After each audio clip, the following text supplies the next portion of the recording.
I have a couple of things, or several things. But first off, let me start by thanking the Budget Committee for the hard work you're doing. I sat on the very first Budget Committee in 1983.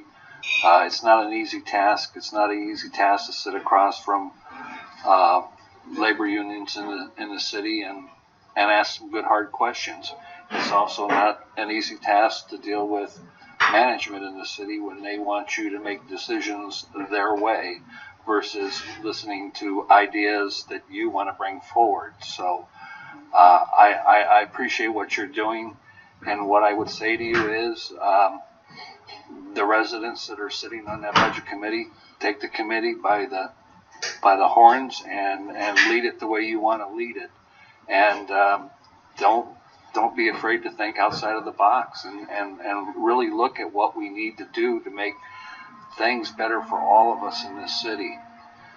I do believe that we have to address the reserves. I personally think that 50% reserves is ridiculous.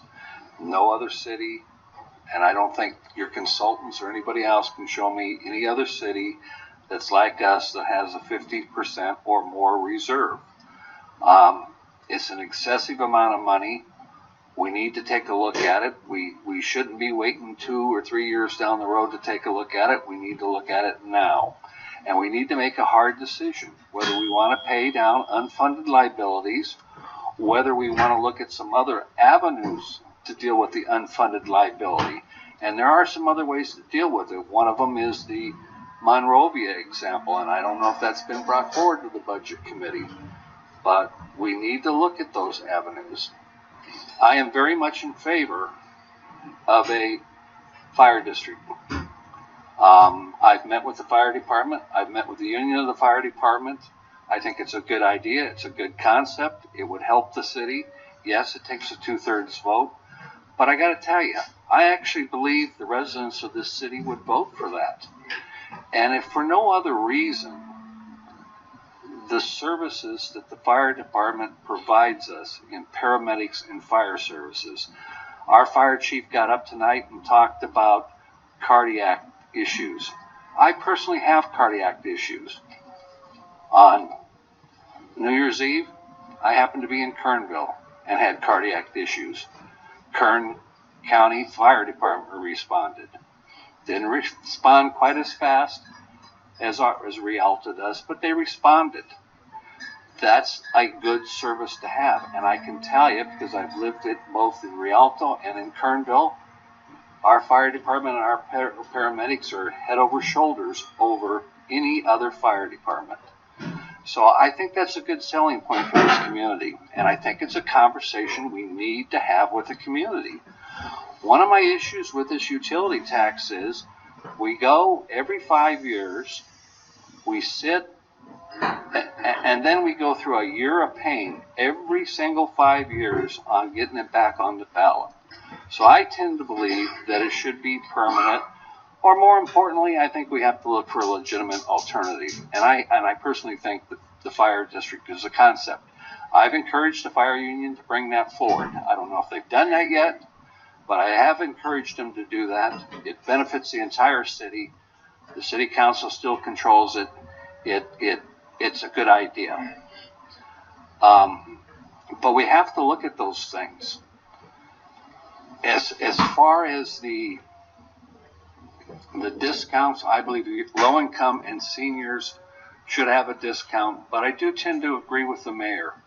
If there's an individual household that has an income of $100,000 or more, I really question why they would even apply for it. I don't have that kind of an income. I don't apply for it because I just don't think it's the right thing to do. I think people of lesser incomes deserve to have some help, and I'd rather give it to people that deserve it more than myself.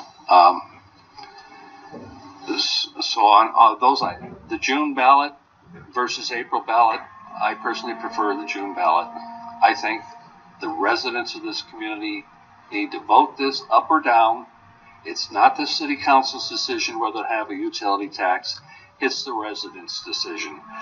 And it's incumbent on all of us to go out and sell the utility tax and explain why we have to have it. 75% of our budget is public safety. There's no getting around it. It's public safety.